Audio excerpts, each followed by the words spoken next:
dengan guncangan hebat dari tenda makanan.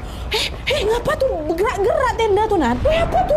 Nah, waktu mereka heboh kayak gitu, tiba-tiba tenda tuh diam. Tenda makanan tuh bergerak tuh loh. Karena penasaran, beberapa orang pun langsung lah tuh buru-buru ngedekat ke tenda itu kan.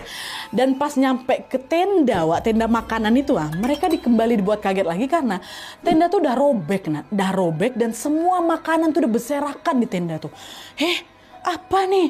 Siapa nih yang rusak? Siapa yang ngegoyang-goyangin tenda tuh juga? Coba cek tenda yang lain rusak juga nggak? Nah, rupanya yang rusak tuh cuma tenda makanan itu aja, Wak. Ngapa ya? Dan kami semua yang ngelihat itu, Nadia, waktu itu tuh bergoncang sampai dia diam lagi. Kami nggak ada nengok orang atau makhluk atau siapapun atau hewan lah yang keluar dari si tenda itu, tiba-tiba goyang habis itu diam. Waktu dibuka, udah berantakan. Cepat kejadiannya tuh. Nah, waktu itu lagi pada heran ini, Rangga muncul. Kan salah satu ketua kelompok kan muncul. Dia udah weh, tenang aja, ini mungkin udah kalian nggak usah mikir macam-macam lah pokoknya. Mungkin tendanya habis diserang babi hutan. Cuman babinya udah sempat kabur duluan. Nah, perkataan si Rangga itu balik lagi diragukan sama cewek-cewek yang lihat. Karena memang dia sejak pertama kali kami nengok sana, kami tuh kami nggak ada dengar suara babi. Terus yang kedua, waktu itu berguncang sampai dia berhenti, kami nggak ada nengok babi keluar dari itu tenda. Jadi kok bisa ada babi di situ, kami nggak ngeh. Orang jaraknya juga nggak begitu jauh kok. Tapi udah, karena nggak mau ambil pusing sama hal itu, mereka masih juga mau coba positive thinking kan.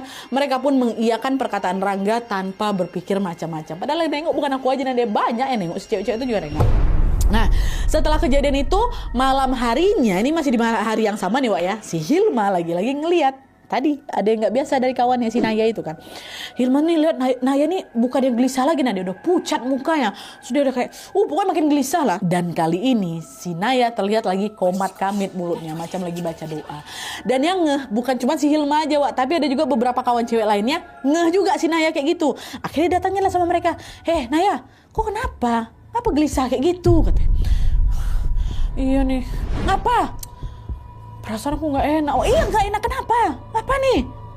Tapi jangan marah dulu ya. Apa? Tadi siang Ajis, pacarnya si Ajis naik ke Gunung Baru sendirian, Wak. Tapi sekarang dia belum datang. Nah, by the way, Wak, Gunung Barunya adalah anak Gunung Rinjani, kata Wawa, yang waktu itu juga baru dibuka untuk pendakian. Dengar itu panik mereka. Astagfirullahaladzim, dia pergi sendirian. Kenapa nggak kau larang dia, Naya? Kalau dia kenapa-napa gimana?